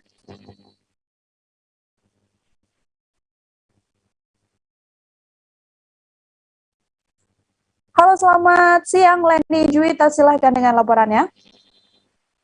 Terima kasih Nila. Baik, dari Batu Raja, Kabupaten Ogan Komering Ulu, Provinsi Sumatera Selatan, kita laporkan tentang kesuksesan salah seorang petani bernama Agus Sutikno. Agus Sutikno ini merupakan penggagas yang juga ketua Taruna Tani Tunas Muda Mandiri di Batu Marta, Kabupaten Ogan Komering Ulu. Kesuksesannya adalah berhasil membuat inovasi kreatifnya dengan membuat tendon-tendon tempat penampungan air, karena kita ketahui di Batu Marta itu merupakan daerah yang sulit air, tidak ada sumber air yang baik di daerah setempat, sehingga Agus ini berinovasi dengan menampung air hujan. Air hujan ini ditampung dalam bak yang dibangun dengan semen, itu masing-masing berukuran 3 kali 2 meter. Nah, uniknya lagi dan kreatifnya lagi, bak ini tidak hanya menampung air untuk menyiram tanaman sayur-sayuran di pekarangan rumahnya, tapi juga di dalam bak itu dipelihara indukan ikan, baik ikan lele, ikan nila, maupun ikan patin. Nah, ikan nila dan ikan patin ini kemudian yang sudah bertelur, kemudian sudah menetas ya, kemudian dipijah di kolam-kolam yang sudah disediakan, sehingga ikan-ikannya kemudian dapat dijual. Nah, selain itu dari kolam ikan ini juga ada kotoran ikan itu. Kotoran ikan ini selanjutnya dijadikan pupuk untuk menanam, untuk memupuk sayur-sayuran. Dan ini dilakukan oleh kelompok tani yang jumlahnya sudah ratusan di Batu Marta. Akhirnya tantangan ini memang menjadi peluang karena keberhasilan gagasan dari Agus Sutikno ini kemudian kelompok tani setempat yang terkenal dengan daerah sulit air itu berhasil memasok sayur 30%, kemudian berhasil memasok ikan di pasaran itu mencapai 20%. Nah, hebatnya lagi petani ini terus berinovasi, terus mencari peluang-peluang usaha untuk meningkatkan ekonomi kreatif, ekonomi keluarga di daerah Trans Batu Marta ini. Nah, kita ketahui dia juga melakukan pembuatan pupuk asap cair yang dibuat dari sampah-sampah kelapa, kemudian sampah-sampah dari rumah tangga itu kemudian disuling menjadi pupuk organik untuk menambah menambah pemupukan di kebun-kebun mereka. Nah, ini salah satu contoh saja. Di Batu Mata itu sendiri ada banyak sekali perkebunan yang sudah berhasil menembus pasar untuk memasak sayur-sayuran di pasar. Kemudian Agus juga berinovasi lagi dengan membudidayakan buah alpukat, yaitu ini masing-masing alpukat aligator, kemudian meki dan alpukat lainnya yang super itu untuk ditanam di pekarangan warga di desa di Batu Marta ini. Pemirsa, dari hasil tanaman pokat ini saat ini di Batu Marta itu sendiri kelompok tani itu sudah berhasil menghasilkan buah alpukat itu sampai 2 kuintal dan dijual dengan harga 25.000 per kilogram. Nah, sehingga inovasi dan gagasan dari Agus tadi juga sudah mendapat perhatian dari pemerintah, khususnya pemerintah Kabupaten Ogan Komering Ulu melalui Dinas Pertanian Kabupaten Ogan Komering Ulu yang sudah terus melakukan pembinaan, kemudian membantu pemasaran dari produksi pertanian di Batu Marta ini. Saat ini Agus sendiri terus berinovasi, terus mengembangkan usaha-usaha pertanian dan perikanan di desa setempat, sehingga ikan-ikan yang dihasilkan dari kolam-kolam ikan dari kelompok-kelompok tani ini sudah berhasil dikirim ke beberapa wilayah seperti Ogan Komering Ulu dan beberapa daerah lainnya dalam wilayah Provinsi Sumatera Selatan. Nah, Insinyur Zainal MSc selaku PLT Penyuluh Pertanian terus akan membina kelompok-kelompok tani ini agar suatu saat nanti daerah yang sulit air ini akan menjadi sentra produksi sayur dan buah-buahan. Begitu rekan Nila yang bisa kita sampaikan dari Kota Batu Raja. Kembali ke Nila di studio. Baik, terima kasih banyak Leni Juwita, wartawan Sriwijaya Post melaporkan. Untuk mengetahui informasi lebih lengkapnya, saudara juga telah terhimpun wawancara dengan Ketua Kelompok Taruna Tunas Muda Mandiri Jaya Batu Marta, Agus Sutikno, dan juga pernyataan dari PLT Kabid Penyuluhan Dinas Pertanian OKU Zainal Arifin. Berikut liputan lengkapnya untuk Anda. Menghasilkan sayur mayur tersebut dengan sistem manajemen air yang sebaik mungkin, namun dengan teknologi yang sederhana, namun insya Allah tepat guna. Nah, itulah yang kami gagas, yang kami lakukan. Nah, untuk memenuhi penanaman sayur mayur seluas 800 meter persegi, itu cukup kami gunakan sistem tandon 3 unit. Satu unitnya ini yang kami lakukan untuk budidaya. Salah satunya kacang panjang, sawi, kangkung, bayam, oyong, dan pari. Yang kami manfaatkan yaitu dari air hujan, Bu. Air hujan. Ya. Ini air hujan di bulan berapa ini, Pak? Ini air hujan dimulai dari bulan April kemarin, Bu. Nah, dengan sistem pertanian terintegrat ini, Bu, ya, otomatis kami diberi keuntungan, yaitu terutama siang hari ini kita bisa menengok kiprah dari seorang ketua kelompok tani Taruna Tani di Marpajaya yang mengusahakan kombinasi antara penerapan penghematan air dan penggunaan pupuk organik serta penggunaan bahan-bahan dari sisa usaha, sisa hasil kegiatan yang dikombinasikan dengan penerapan penghematan penggunaan air. Jadi Pak Agus ini sudah menerapkan sejak tahun 2018, itu telah melakukan integrasi penghematan. Kabupaten Balangan, saudara, kini resmi memiliki unit kerja kantor imigrasi di Jalan Ahmad Yani, kilometer 2,5, Kecamatan Paringin Selatan, Kabupaten Balangan. Peresmian pelayanan UKK Imigrasi Balangan ini diawali dengan penyambutan jajaran pejabat dari Kemenkumham Kalsel dan juga Forkopimda Kabupaten Balangan di halaman UKK Imigrasi Kabupaten Balangan pada Rabu 22 Juni. Secara simbolis juga Kakanwil Kemenkumham Kalsel dan juga Bupati Balangan memotong pita sebagai tanda dibukanya UKK Imigrasi di Kabupaten Balangan. Untuk mengetahui bagaimana informasi lebih lengkapnya, Saudara, sudah tersambung bersama dengan kami ada wartawan Banjarmasin Pos, Isti Rohayanti, yang tersambung di sebelah sana dan akan memberikan informasi lebih lengkapnya untuk Anda. Halo Isti, silakan dengan laporannya. Baik, terima kasih Nila.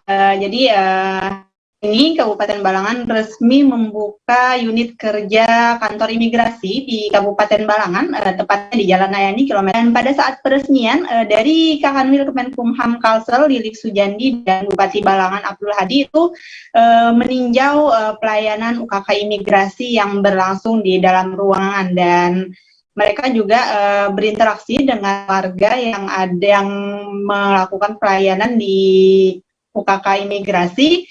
Dan diketahui juga dari sana banyak warga yang berasal dari luar daerah, dan tentunya keberadaan UKK imigrasi di Kabupaten Balangan ini adalah kabar baik dari masyarakat Balangan dan wilayah sekitarnya, karena untuk pelayanan imigrasi khususnya pembuatan paspor itu menjadi semakin dekat.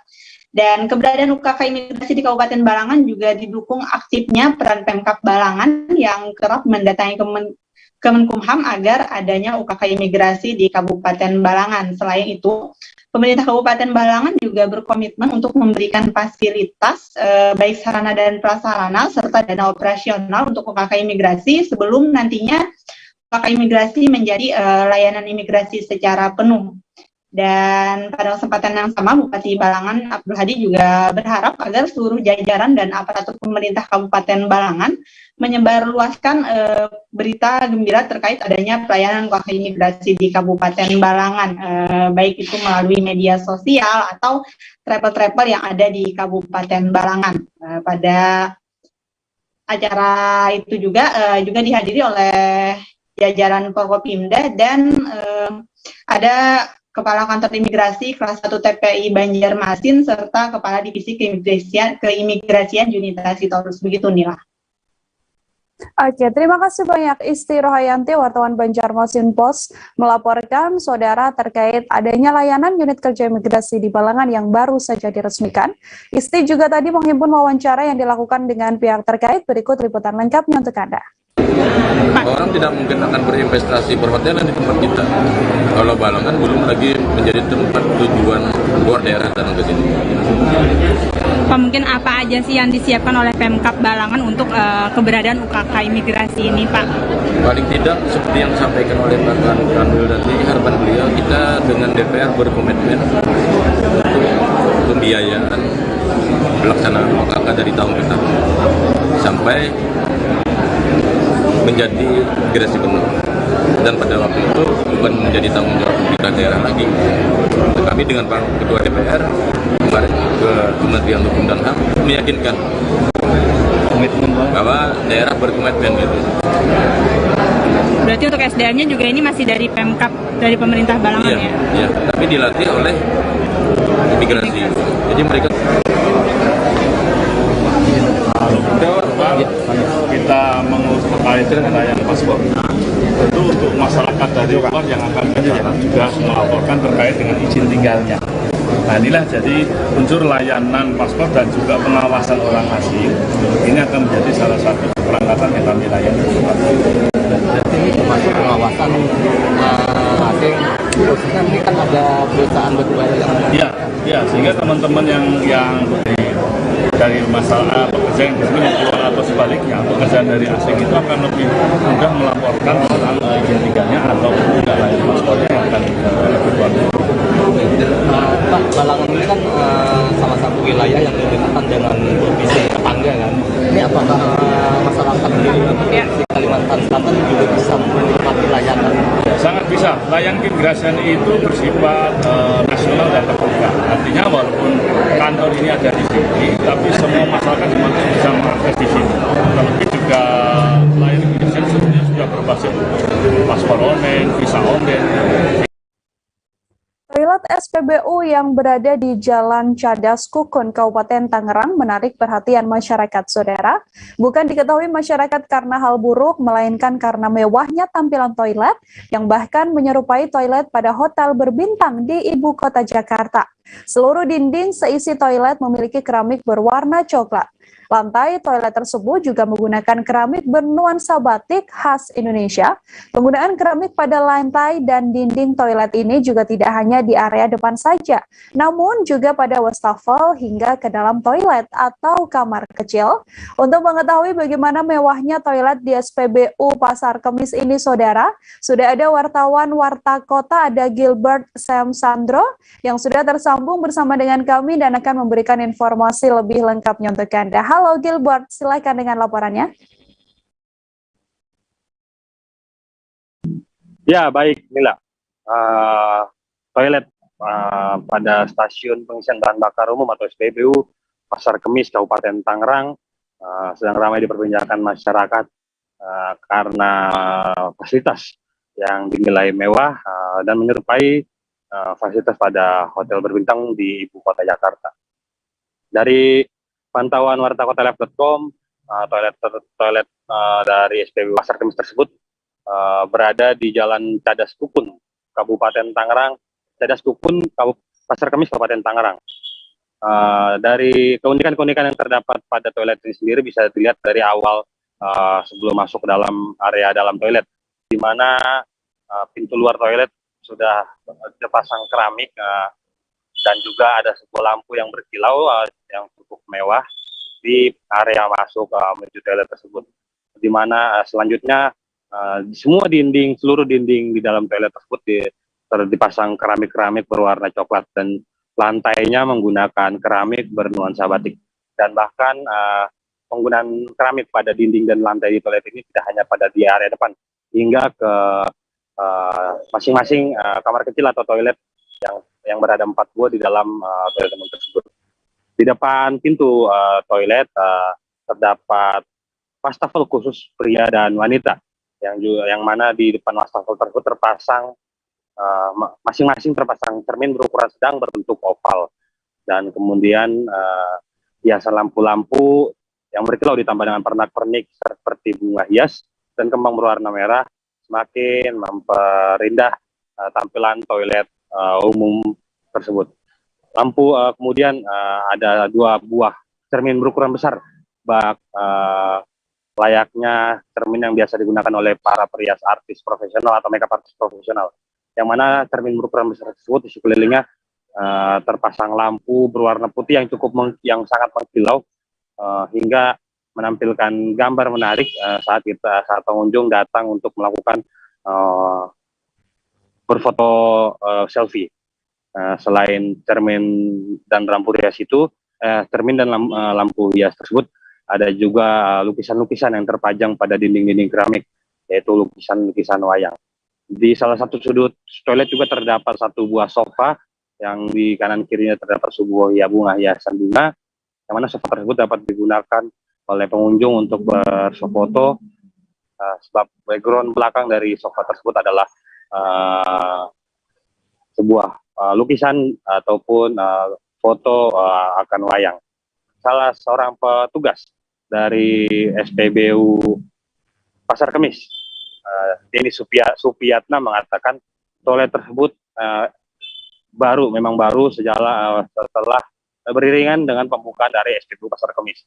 Jadi sudah sejak SPBU Pasar Kemis sudah dibuka dan toilet tersebut sudah ada sejak tahun 2021 lalu. Namun demikian, toilet tersebut baru ramai diperbincangkan masyarakat sekitar 1 bulan terakhir, di mana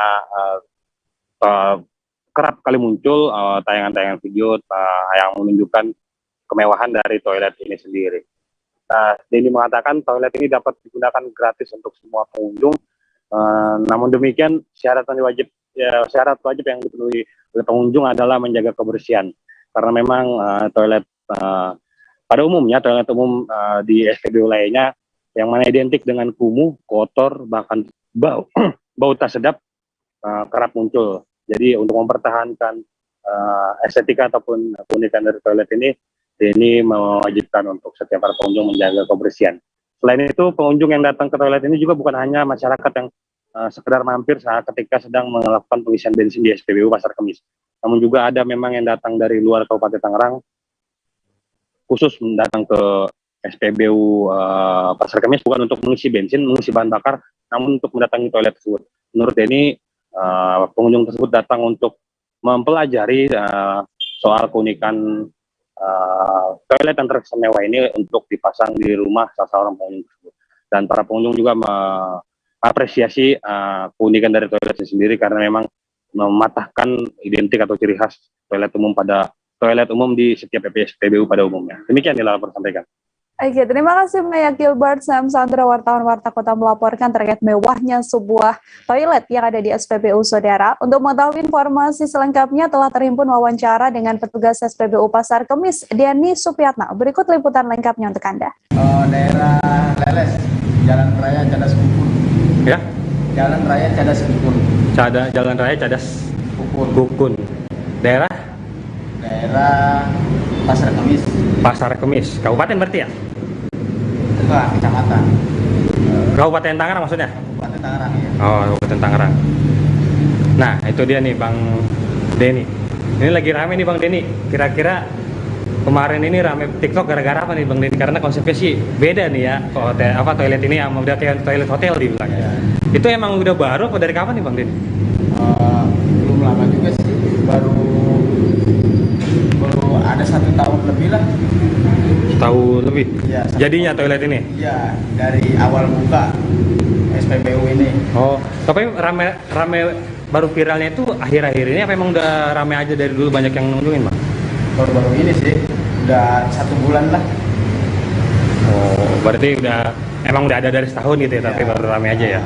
Nah Bang Denny, ini apa nih yang diminatin banyak orang nih? Emang beda aja konsepnya kalau kata orang-orang gimana sih Bang?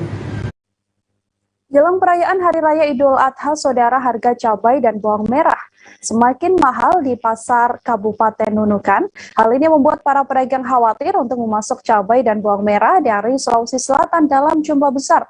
Di tengah harga yang melonjak tersebut, kini banyak juga beredar bawang merah dari Tawau, Malaysia yang dibanderol dengan harga yang lebih murah, yakni berkisar Rp25.000 per kilogram jika dibandingkan harga bawang merah lokal, yakni sekitar Rp48.000.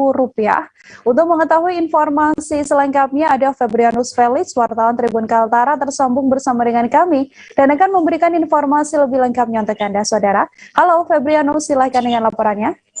Baik, rekan Nila dan Tribuners, dapat saya laporkan kembali bahwa jelang perayaan Idul Adha, harga lombok dan bawang merah di pasaran Nunukan ini melonjak naik.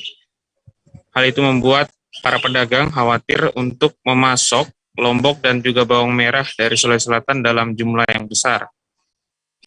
Pedagang di pasar Indotani, Kahar, mengatakan bahwa harga bawang merah yang dipasok dari Sulsel itu seharga Rp48.000 per kilo, sementara harga jualnya di pasaran sebesar Rp58.000 per kilo. Kahar menyebut kenaikan harga bawang terjadi sudah sepekan ini. Dan saat ini ketersediaan bawang merah milik Kahar sebanyak 50 kg. Ia khawatir bila ia memasok lebih dari Sulawesi Selatan, maka terjadi kerugian yang besar. Pasalnya saat ini banyak beredar bawang merah asal Tawau, Malaysia dengan harga jual yang lebih murah, yaitu sebesar Rp25.000 per kilonya. Sementara untuk harga bawang putih di pasaran saat ini, kata Kahar masih stabil, yaitu Rp30.000 per kilo, begitupun harga bawang bombay masih stabil di harga Rp20.000 per kilonya. Kahar menyampaikan kenaikan harga bawang asal Sulsel ini karena pasokan saat ini untuk Nunukan lagi terbatas. Dia menduga adanya pengaruh cuaca, jadi banyak yang terjadinya gagal panen sehingga pasokan ke daerah terbatas yang membuat harga menjadi mahal. Keluhan lain juga datang dari pedagang lombok di pasar Indotani, Jumriani. Dia beberkan harga lombok saat ini yaitu Rp100.000 per kilonya. Untuk tomat harga jualnya naik dari Rp10.000 menjadi Rp20.000 per kilo. Sewaktu harga normal, Jumriani bisa memasok lombok 15 peti seminggu sekali dari Sulawesi Selatan. Sementara ini Jumriani menyetop pasokan bawang dari Sulawesi Selatan lantaran harganya masih terbilang mahal. Saat ini ia hanya menjual bawang merah dan bawang putih dari tahu Malaysia. Bawang putih harga jualnya 30 per kilonya, untuk bawang merah 25.000 per kilonya.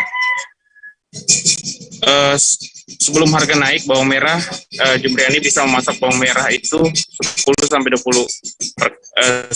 20 karung. Tapi saat ini untuk bawang dari lokal, maksudnya dari Sulawesi Selatan, di stop dulu sembari menunggu stabilnya harga bawang kembali, baru akan dipasok oleh Jumriani dari Sulawesi Selatan. Demikian laporan sementara dari Nunukan, Kalimantan Utara. Felix, kembali ke Nila di studio.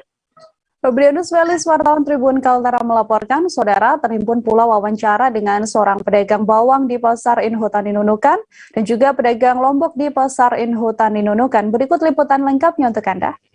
Lombok Sulawesi berapa?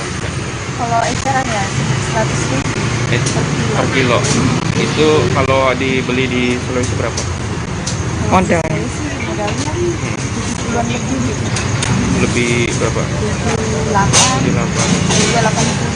Kenaikannya sudah terjadi sejak kapan? Kurang lebih sebulan sudah. Sebulan sudah naik. Informasinya dapatnya kenapa naik? Barangnya langka. Selain Lombok, apa yang naik? Tomat juga sih. Berapa? 20. Biasanya 10.000, sekarang 10.000. Iya. Bawang putih masih sama. Berapa? Bawang merah ini kalau harga kotornya ini kan 48. Modalnya apa ya? Nah, modalnya. Jadi kita masih kotor. Jadi kalau kita jual 48, nggak ada dapatnya, soalnya masih kotor. Sosoknya ini bisa-bisa 10 kilo atau karung. Harga pasaran berapa, Pak? Nah, apanya, Bu? Harga pasarannya berapa? Nah, jadi harga pasarannya 58. Oh, 58. Iya. Tapi sudah dikasih bersih? Ya, sudah dikasih bersih kayak gini. Mulai kapan Pak naik? Polres Pamekasan, Madura, saudara, menggelar lomba mancing di kolam pancing Laskar 86 depan Stadion Ratu Pamelingan dalam rangka menyambut Hari Bayangkara ke-76. Pembukaan lomba mancing secara simbolis dibuka langsung oleh Kapolres Pamekasan, AKBP Rogib Trianto. Ia didampingi para PJU Polres Pamekasan dengan pelepasan ikan lele jumbo. Adapun peserta lomba diikuti oleh puluhan peserta yang merupakan personel Polres dan jajaran Polsek Polres Pamekasan serta masyarakat di Kabupaten Pamekasan. Untuk mengetahui bagaimana serunya lomba mancing ikan lele jumbo ini, saudara, ada Kuswanto Ferdian, wartawan Tribun Madura, tersambung bersama dengan kami dan akan memberikan informasinya untuk Anda. Halo Kuswanto, silahkan dengan laporannya.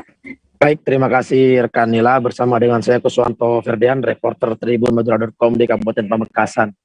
Pada hari Minggu kemarin, Polres Pamekasan menggelar lomba memancing ikan yang digelar di tempat kolam pancing ikan Desa Buti, tepatnya di depan Stadion Ratu Pamelingan Pamekasan. Lomba mancing ikan itu digelar dalam rangka memperingati Hari Bayangkara ke-76. Ada sekitar ratusan peserta, mulai dari anak-anak hingga orang dewasa, yang ikut andil mendaftarkan diri untuk ikut lomba mancing ini di kolam pancing ikan yang berlokasi di Desa Buti. Kemarin para pemenang mendapatkan ikan besar yang paling besar, ikan lele jumbo seberat 10 kilo. Dan kemarin pula juga tampak Kapolres Pamekasan bersama dengan Dandim Pamekasan beserta jajarannya juga ikut turut andil mancing ke tempat kolam pancing ikan yang masih baru diresmikan ini. Nah, kemarin untuk uang pendaftarannya per peserta itu dipatok seharga 50.000 dengan mendapatkan drop hadiah bermacam-macam. Di lokasi juga tampak keseruan dari seluruh pemancing, ya, berbagai komunitas pemancing. Mereka saling berteriak ketika mendapatkan ikan jumbo yang besar, namun ketika mau diangkat itu putus lalu jatuh gitu.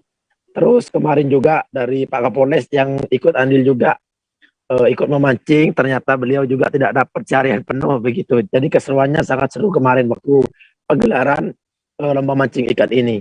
Begitu rekan Nila, kembali ke studio. Baik, terima kasih Kuswanto Ferdian, wartawan Tribun Madura melaporkan. Informasi tadi, saudara, sekaligus menutup perjumpaan kita dalam live update kali ini. Jangan lupa untuk terus saksikan informasi terbaru lainnya hanya di kanal YouTube Tribun Network. Saya Nila Irda beserta kru yang bertugas pamit undur diri. Terima kasih.